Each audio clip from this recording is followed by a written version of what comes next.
브라질 대통령이요, 부패 혐의로 보따리를 사고 집무실에서 쫓겨났습니다. 탄핵이 일단 상원에서 가결이 되었는데요.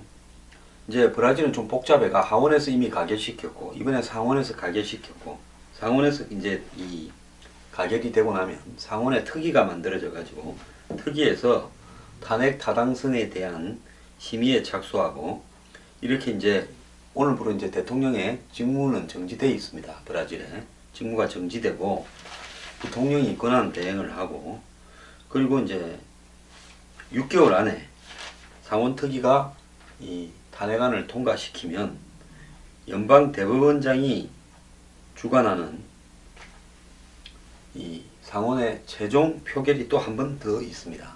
그러니까 하원에 통과되고 상원의 과반수이 통과되면 상원 특위가 만들어져서 6개월 동안 심의를 하고, 그리고 이제 연방 대법원장이 주관하는 최종 투표가 있는데 여기서 3분의 2 이상이 동의하면 탄핵이 되게 돼 있습니다. 근데 브라질에 지금 상원 의원이 81명인데요. 3분의 2는 54명인데 이번에 1차 상원 통과에서 55표가 나왔습니다. 그래서 이번 표만 나와도 탄핵이 확실한 거죠. 그래서 브라질의 지금 이 대통령은 내각 총사퇴를 하고 집무실의 짐도 정리해서 관저로 옮겼다는 겁니다. 근데 지금 골 때리는 것은 브라질이 지금 8월달 3개월 뒤에 리오데자네이루에서 이 올림픽을 하는데 지금 나라 꼴이 지금 이 지경이 되어가고 있습니다. 자, 한때는 게릴라 출신으로 룰라와 더불어서 이 브라질의 이 좌파 게릴라 조직에 투신해서 20년 동안 군사 독재 정권에 대항해서 싸우고 2년 동안의 수감 기간에는 정기 고문도 당했다. 이렇게 하는 브라질의 대처라고 불리우던 호세프가요, 결국 룰라의 오른팔 역할을 하다가 룰라가 물러나면서 자기 2인자에게 물려줬고, 이 사람은 한 번 하고 또 두 번째 지금 임기를 맞았는데 이렇게 됐습니다. 자, 그런데 명확하게 지금 브라질 최대의 이 석유회사인 페트로 브라스 부패 스캔들에 관련된 연루는 나오지 않았지만은, 그래서 일부는 뭐 희생양이다 이런 이야기를 하고 있지만은, 이번에 탄핵의 제목은 국가 예산을 제대로 쓰지 못하고 한마디로 엉뚱한 데 썼다, 이런 명목입니다. 그래서 정부의 회계 부정 사건이다 이런 거죠. 그런데 근본적인 어떤 문제는 이 지금 룰라에게 적용되고 있는 페트로브라스 부패 스캔들과 그 다음에 최악의 경제난에도 불구하고 아주 무능하게 무분별한 연금 복지 지출을 했다, 이런 부분들이 사실상 미운 틀이 박혀서 쫓겨난 겁니다. 룰라를 보호하려고 애를 썼고, 또 룰라와 관련된 이 석유회사 부패 스캔들에 호세프도 거론이 되고 있습니다. 현직 대통령이니까 여러 가지로 맡고 있는 부분이겠죠. 그래서 브라질 국민의 60%가 대통령, 부통령 동반 퇴진과 조기 대선 실시를 하라, 이렇게 지금 이야기를 하고 있습니다. 자, 남미를 한때 휩쓸던요, 이 좌파 정권들이 이렇게 무너져 가고 있습니다. 부패와 무능으로 무너져 가고 있습니다. 룰라 때 브라질의 서민을 살렸다 평가를 받았지만 그것이 결국은 브라질에 있는 수많은 자원들을 이렇게 팔아서 만드는 거다라는 것이 지금 입증되고 있죠. 세상에 공짜고 기적은 없는 겁니다. 이 사람뿐만 아닙니다. 한때 베네수엘라에 유명한 독재자가 있었죠. 좌파 독재자요. 차베스라고요.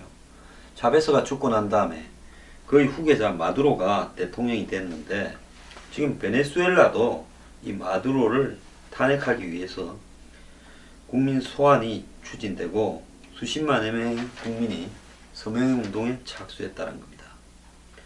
자, 이 사람도 그러면 왜 문제냐? 경제가 완전히 파탄도 이런 파탄이 없습니다. 물가 인상이 엄청납니다. 그래서 베네수엘라도 지금 대통령이 탄핵되기 직전인데요.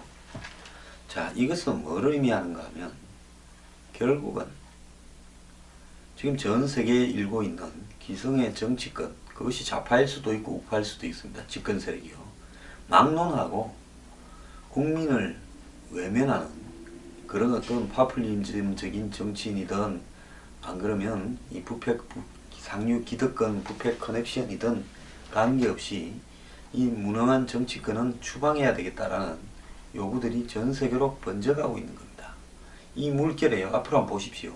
수많은 나라에서 억압적인 체제거나 한마디로 파퓰리즘적인 체제로 인한 실정이 있는 나라거나 이런데 다 무너질 거고, 또 기본적인 정치 시스템이 잘 짜여져 있지만은 이 부패 수구 상류 기득권층과 연루되어서 그런 이데올로기를 강요하는 그런 나라들도 정권이 무너질 겁니다. 지금 전 세계는 곳곳에서 대중들에 의한 사실상의 혁명이 일어나고 있는데요. 이 근원에는 전부 경제적 문제가 자리 잡고 있다는 겁니다.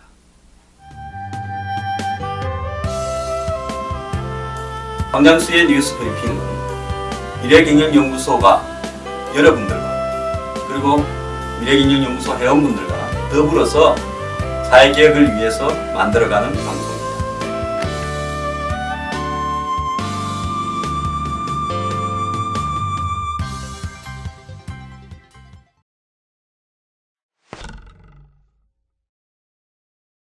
힐러리에 대한 이메일 게이트 수사가요, 보안 조사가 아닌 공식 수사로 들어가고 있습니다. 자, 보안을 어겨서 단지 그런 부분에 대해서 조사를 하는 거냐, 안 그러면 공식 수사 단계냐는 것은 매우 중요한 다른 점인데요. 이 수사라는 겁니다. 그래서 심상찮은 수사 방향으로 가고 있다는 겁니다. 이 FBI의 수사가 심각하게 진행이 되고 있는데요. 미국 정치 전문 매체 폴리티코에 따르면 이 FBI 국장인 제임스 코미는 기자들에게 이메일 스캔들 수사와 관련해서 보안 조사가 아니라 수사라며 사안의 성격을 명확히 규정했습니다. 힐러리가 그의 측근들과 더불어서 FBI 수사에 대해 일상적인 보안 조사에 불과하다라고 이렇게 평가절하해온 것하고는 사실상 완전히 다르죠. 코미 국장은 그 용어, 즉 보안조사라는 것은 올바르지도 않고 우리가 부르는 표현도 아니다. 나는 보안조사라는 용어를 모른다라고 이야기했습니다. 우리는 수사를 하고 있고 그게 지금 진행이 되고 있다 이랬습니다. 자, 범죄에 해당되는지는 확실하게 밝히진 않았는데요. 수사를 신속하게 효율적으로 빨리 끝내야 하는 이중의 압박감을 시달리고 있다. 수사를 잘하길 원하고 또 빨리 끝내고 싶다. 그러면서 그는 이번 수사는 7월달 민주당 전당대회 등 외부의 정치적인 일정에 구애받지 않고 하겠다. 자, 그랬습니다. 그래서 이는 정치 일정 등 외부 요인에 흔들리지 않고 진실규명의 원칙에 따라서 수사를 하겠다는 겁니다. FBI는 최근 클린턴의 힐러리의 이 대선 캠프의 핵심인 후마 에브딘, 이 여자는요, 완전히 힐러리가 국무장관 때부터 힐러리의 완전히 그냥 혓바닥 노릇을 하는 핵심 참모입니다. 뭐 오만 거 다 한다 그러지 않습니까? 미용실 예약까지도 잡는데요. 제가 전에도 한번 이야기했을 겁니다. 이 여자 불려가가지고 조사를 받았고요. 힐러리 장관도 멀지 않아서 직접 조사할 가능성이 있다라고 이렇게 지금 언급을 하고 있습니다.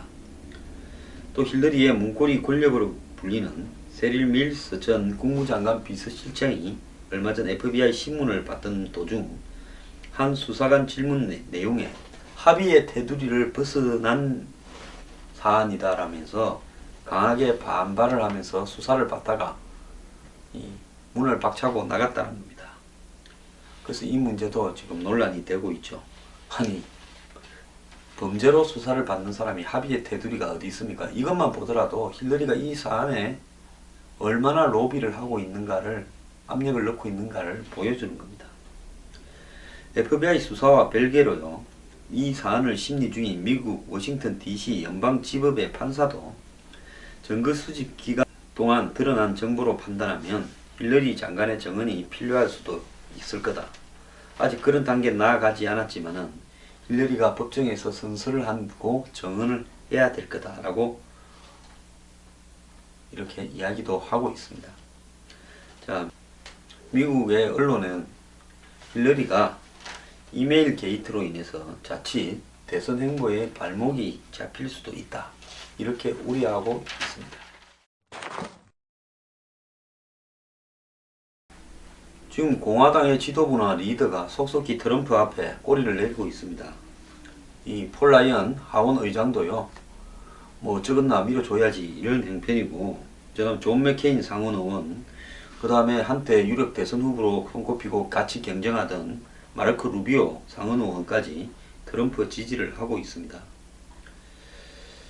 자, 이 상황에서 이 지금 트럼프가 당내 이 반발 세력을 하나씩 이렇게 지금 제거가고 있어서 결국은 이 공화당 전체에서 이 장악을 할 거라고 보고 있는데요.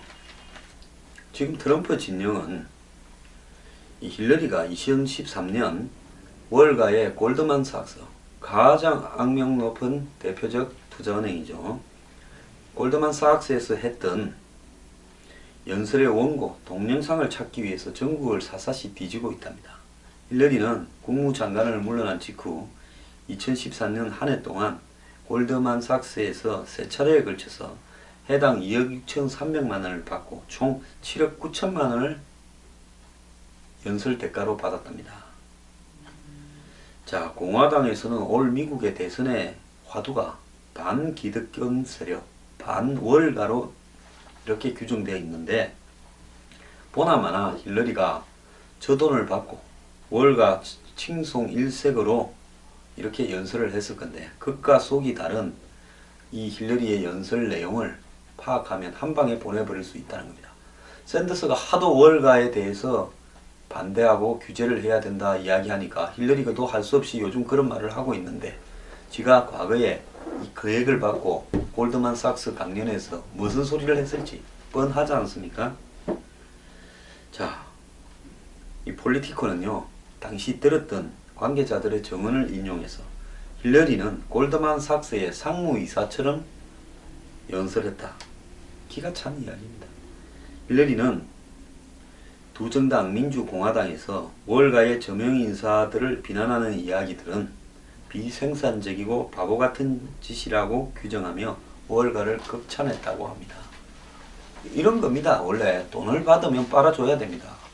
제가 참 이렇게 가난에 시달리면서요, 어디에도 돈을 안 받는 것은, 제 뜻에 공감하는 회원들의 회비만 받는 것은 돈 받으면 이 말이 바뀌기 때문입니다. 이참에요, 제가 말하는 게 부당하다고 생각하시는 분은 회원 가입 절대 하지 마십시오. 나중에 뭐 돈 내놔라 어쩌라 이렇게 하시지 마시고요. 이미 가입한 분 중에서도 제가 못마땅하면 언제든지 회비 반환해 드리겠습니다. 자, 그 문제는 이제 증거물이 쉽게 잘 안 나오고 있는 건데요. 당시 힐러리가 골드만삭스에게 뭘 당부했는가 하면 연설 원고를 절대 공개하지 않고 연설 녹화도 하지 않는다라는 전제를 달고 강연을 했다는 겁니다. 참 여우 같은 여자입니다. 하지만 공화당은 많은 골드만삭스의 직원들이 스마트폰으로 비디오를 찍거나 메모를 받아 적었을 것이만큼 언젠가는 입수가 될 거다라고 기대하고 있답니다. 자, 공화당도요, 2012년에 몰래카메라로 한 방 맞았습니다. 그때 민rom니 후보가 거액 기부자들하고 간담회에서 47%의 유권자는 건강보험, 음식, 집 등 모든 것을 정부가 제공해야 하는 것으로 믿고 있다. 미국인 47%를 소득세를 제대로 내지 않으면서 혜택만 원하는 정부 의존한 인간으로 이렇게 말한 내용이 비디오에 폭로되면서 급추락했다고 합니다. 자, AP통신은 힐러리하고 클린턴 부부가 2001년 백악관을 떠날 당시에 빚만 128억 원으로 완전 파산 상태였는데, 하도 사고를 많이 쳐가지고 이거 수습한다고 돈이 엄청 들어갔습니다. 그래서 이렇게 된 거예요. 각종 이해단체 대상의 강연으로 1년 만에 128억을 다 완전히 갚았다는 겁니다. 힐러리는 국무장관을 물러난 뒤 남편 빌이 운영하던 클린턴 재단에 참여해서 3년 동안 257억 원을 거둬들였고요. 또 뉴욕 근교와 워싱턴 DC의 저택, 292억 원의 뮤추얼 펀드를 소유하고 있고 카리브 해와 뉴욕 인근 햄프턴 해변의 고급 리조트의 단골 고객이라고 합니다. 참 기가 찬 일입니다. 자, 이 와중에요, 유명 배우 조지 클루니는 트럼프는 절대로 대통령이 될 수 없다고 이렇게 이 컨퍼런스에서 이야기했는데요. 조지 클루니 일렬이 불러다가 몇 억짜리 밥도 기부한다면서 먹고 이랬는데 이 친구도 이제는 맛이 완전히 갔습니다.